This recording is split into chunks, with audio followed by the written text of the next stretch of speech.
Hey everybody, it's Josh. I want to talk today a little bit about the Joe Rogan Wes Huff interview that happened a few days ago. The reason I want to talk about this is because I think that it scores the importance of Christian apologetics. And Joe Rogan has been one of these figures. I've followed him for many years. In fact, listening to him kind of affirmed some of my views, some of my Christian biases. So I always thought, obviously, the Bible was mistranslated, and it was like that game of telephone, where you start with one person and you tell them something, and then by the end of the chain of people that you're relaying this message to, it becomes a completely different message. And I thought, well, surely, with the thousands of years we've had to translate and mistranslate the Bible, it has been changed dramatically. This is something that kind of was popular, especially in the 90s and early 2000s, because the Dan Brown books were coming out. Angels and Demons and the Da Vinci Code especially. They made the Tom Hanks movies. They weren't very good movies, but it kind of basically was saying the Gnostic Gospels were the correct Gospels, while the other Gospels were just what the church wanted you to hear. So the church basically created the other Gospels, or changed them to what they wanted them to be, while the Gnostic Gospels were the truth. That it was all just a spiritual thing. That Jesus really didn't come here and perform all these miracles. He was a great teacher, but he was just sort of this enlightened person. Almost like a Buddha. Da Vinci Code was the Holy Grail, was not an actual grail. It was Mary Magdalene who carried the child of Jesus. These types of conspiracy theories were something that I was very into, because I always loved the conspiracy theories. I always wanted to think these wild stories that people like Ben Carson, who Wes Huff got famous from debating, he kind of promotes this lie of, I believe it was the Anunnakis, which were like this alien culture who came here and they had these slaves, and these slaves kind of rebelled, so they wanted to make better slaves, so they made the humans. And then, of course, some of the Anunnaki fell in love with the humans, and that's kind of how we got all of our religions and all our mythologies. The best conspiracy theories are ones that are based in some sort of reality. I happen to believe myself that some of the polytheistic religions, they were actually pretty close to, not real close, but they had some truth to them. Why? Because the Bible tells us this. The Bible tells us, as I mentioned in an earlier video, that in the days of Noah, when God was telling Noah to build his ark, you had a great evil in the world. And it wasn't just the evil of humans. As bad as that is, God does not usually intervene on such a grand scale when it's just human evil. What had happened was fallen angels had come to the earth and laid with the human women. So these human women had offspring called Nephilim. And I believe that most likely either the Nephilim or the fallen angels themselves were the polytheistic gods, like Zeus and Odin and Thor and all the different polytheistic gods all around the world. And you see these advanced cultures, you see evidence of them all over the world. We are told that places like the Egyptian pyramids and Göbekli Tepe and Machu Picchu in Peru, these places were built with these primitive tools by these primitive men who didn't even have the wheel yet. So somehow these primitive men had to have had these copper tools making these perfect lines in these sometimes 30, 40, 50 to hundreds of ton stones, boulders, and then they shipped them hundreds of miles away from the quarry they got them out of to build these mega structures. There is no way you could try to build a mega structure like that now and move over 100-ton-pound stones, and you are going to come into so many problems. I don't even know if modern culture has ever even tried to move a boulder that's like almost 200 tons, like some of the structures in ancient Greece and in ancient Egypt. They had one big statue in ancient Egypt. I can't remember the name of the statue, but it was massive. It's collapsed now, but you can still see the evidence of it, and you can see how massive it was, and I don't think there's anything like it now. We tried to move, I believe it was something a quarter of the size of that statue to LA, and it took them over a year and millions of dollars. They had to drive it in this special made semi truck, and they had to go like something like 7 miles an hour down the highway, and it's absolutely an undertaking that no primitive culture could have ever done. So for me, the ancient Egyptians did not build the pyramids. They absolutely did restore some of the pyramids. They found, just like the Peruvians, they found these ancient structures and they built upon them. I don't believe that the pyramids were tombs either. I believe they were some sort of power plant or whatever. We have evidence of these chemicals inside on the walls. They found the residue of them. But again, archaeologists, they don't want you to believe these things. They don't want you to think about these things. They want you to shut up and believe what you're told. But it makes perfect sense to me that there was an advanced civilization, most likely a supernatural civilization, maybe spawning from these fallen angels and their offspring called the Nephilim. Because in the Bible, they call the Nephilim many things. They said that they were evil at times, and at other times they were not evil. They called them the giants, they called them monstrous, and they also called them the heroes of old. So I don't know why you would call these monsters heroes of old. It seems pretty clear to me what they were. But seeing Wes Huff on Joe Rogan was absolutely incredible. I mean, I wish William Lane Craig would go on Joe Rogan and have that debate with him. But really, I want someone who is more spiritual, who also knows the apologetics. Someone like Vadi Bakum, which I don't know if he would ever go on there or not. I'm sure he would if he was invited.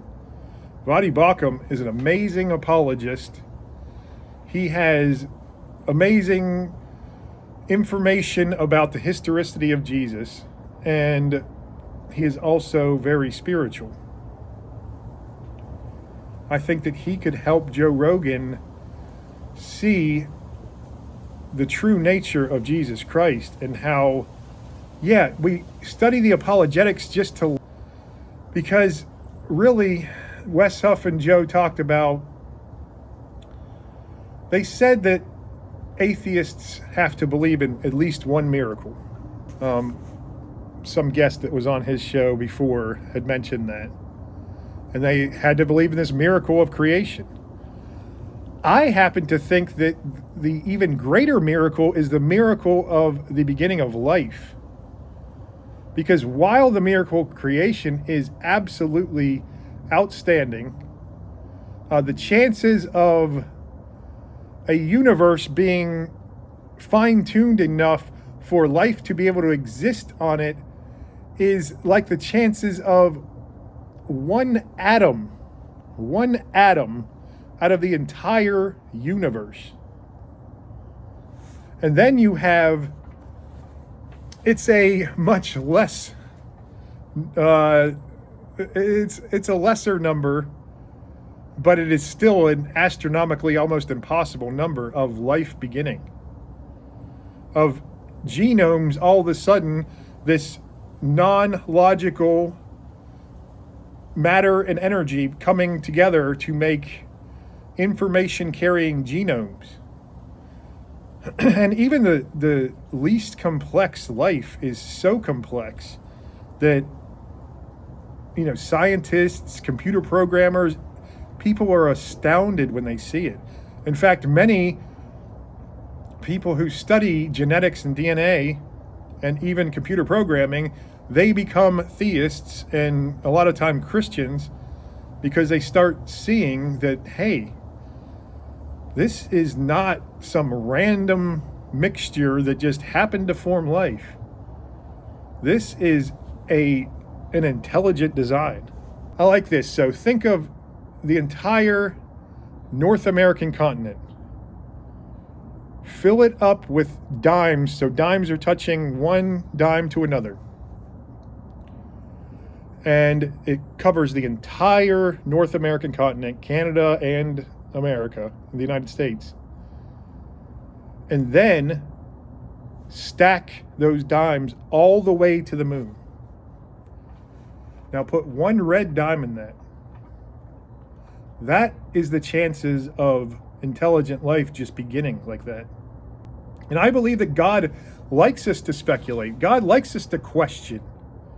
He encouraged his prophets, Jesus encouraged his disciples to question them. It's not like they got mad that they were questioning them. They knew that we would not understand. In fact, I think that all of the Bible, except for possibly Genesis, is absolutely history. I think Genesis before Abraham was a mythological sort of story. And I don't mean that it couldn't have happened. What I mean is, I think that these complex creation stories are told to a people who could not understand them, who could not understand anything more than simple stories. So you had to simplify them. Just like Jesus told parables. Moses wrote Genesis. He wrote this so his people could understand them. What's he supposed to write? Some scientific book? And these people were like, what are you talking about? That makes no sense to me. In fact, it probably would make no sense to almost all of us. And how are you going to put that in a book? It is so complex. They had to condense it, to summarize it, to make it understandable. But starting at Abraham all the way until Revelation, the fact that it's maybe the best history book of the world ever written.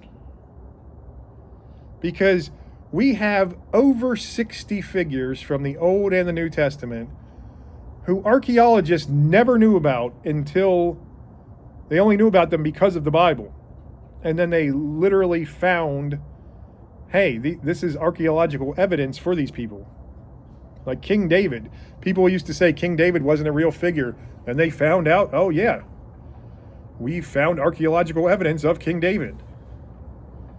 King Solomon.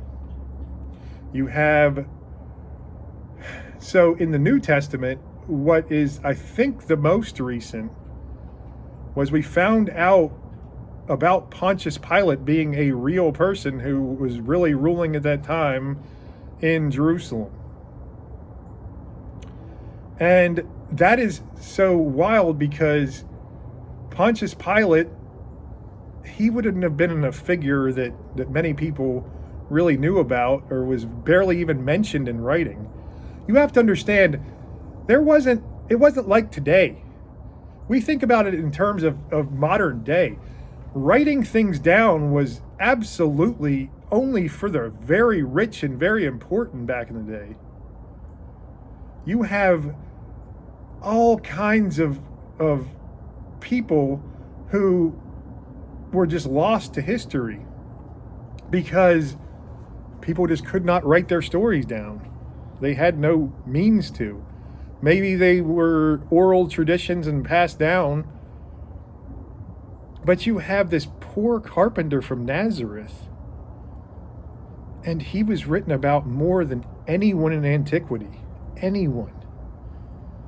Great kings, great queens, amazing generals, even philosophers in Greece, all over the world. Only Jesus Christ. We can confirm almost all of it. Now, Wes Huff he made, the only mistake that I really caught was that he said that, where was the evidence of the eyewitnesses? And Wes Huff said that the Apostle Paul talked to 400 eyewitnesses. And I was thinking, wasn't it 500 eyewitnesses? And I had to go check. Yeah, it was 500 eyewitnesses. I believe he talked to 500 eyewitnesses in 40 days. So Paul was all about going and talking to as many surviving witnesses to the resurrected Jesus Christ as quickly as he could. Because he was a fugitive. He was working for the Pharisees, and then all of a sudden he got this divine revelation of Jesus Christ, and now he's on the other side. So he was being chased. He was the enemy of both Rome and the Jews. History of not only Jesus Christ in the New Testament, but also of the Old Testament, it is so reliable. We have nothing like the book of Kings and the book of Judges and all these things. The only reason we know about the Amorites and the Philistines and the Babylonians and Assyrians were because the Bible mentioned them first. Archaeologists may have found them and may have been like, oh, who is this civilization? We don't know. But the Bible already laid it out who they were. And then we found out a little bit more about them from findings in their digs around ancient Babylon and Assyria and all these places. Why is it important? It's not important to probably most of you. To me, it's very important because I see some great revival happening. And people like Joe Rogan are very, very influential. And people like Joe Rogan were telling lies about Christianity. But you see in recent years where Joe Rogan has been softening his heart. And I think you need someone who is an apologist, somebody who studies it like Wes Huff does, or to kind of help unburden some of Joe Rogan's skepticism. I think that many of us need that, actually. For me, I had that spiritual journey, and it led me to Jesus Christ. But as I started looking into the historical evidence of Jesus Christ, I began to realize that there's no religion like Christianity. There's no religion like this because Jesus Christ, not only is he historically accurate and have so many attestations of him, so much more than anyone else in ancient history, but he came down so he could have a relationship with us. To me, that is the greatest thing. So this God that we have, how do we know he loves us? We know he loves us because Jesus comes to tell us and show us that he loves us. Jesus Christ is God. He comes down to let us know the unknown, unseen God of the universe. No other religion gives you anything like this. No other religion do you have God there with you the entire time in the form of the Holy Spirit. I know I'm going through some hard times in my life right now, and the Holy Spirit has given me peace, has given me purpose, has given me love. And so while it's not fun to go through these hard times, in fact, it makes me stronger. The grief and the suffering and the agony, they make me stronger. But I don't suffer anymore. I don't. I'm in pain a lot. I'm in pain right now, sitting on this chair. As you can tell from me moving around and trying to stretch my back out. But pain is going to be there. Pain is nothing. We live our lives trying to escape pain all the time, trying to find this happiness. Happiness is overrated. Of course it's good to be happy, and if you're not happy in life, at least sometimes, then it's very miserable. I understand. But we think that the best life is for us to be happy all the time. No, the best life is for us to go through these ups and downs and to walk alongside God through it all and to have that purpose and that peace through it all. So even in the hard times when I'm not happy for sure, I still find joy and I find beauty in those times. And I hope that's what people like Joe Rogan and many others, Jordan Peterson, who calls himself a Christian now but doesn't understand what a relationship with Christ truly is yet. I hope that these people are able to one day understand this. And I pray that they will, because if these people can come to Christ, wow, what an amazing evangelism opportunity that is. But it's not even just about that. I am concerned about their souls in particular. I want themselves to find that peace and that purpose in their life. Because I love to see these stories and to see this transformation. I know it was nice to see it from Russell Brand. I know I mentioned him on one of my live streams, and people were like, Russell Brand, it's P. Diddy's friend, or just all kinds of bad things. I get it. He's a celebrity. He's not somebody I look up to, all right? I don't look up to anyone except for God. But it was amazing to see how Christ beckoned to him. And amazing to see how it changed his life completely. You know, he was all into that Eastern religion and the meditation stuff, in which he still is. You can still be as a Christian. You can still be into meditation, not the Eastern religions. But he found that true purpose in Jesus Christ. Why? Because there was no relationship with God in Eastern religions. So yeah, you had that mindfulness and that peace. That stuff only goes so far. It really does. When you have a true existential crisis, that Eastern religion is not going to do a thing for you. Neither is any other religion. Unless you have Jesus Christ in your life.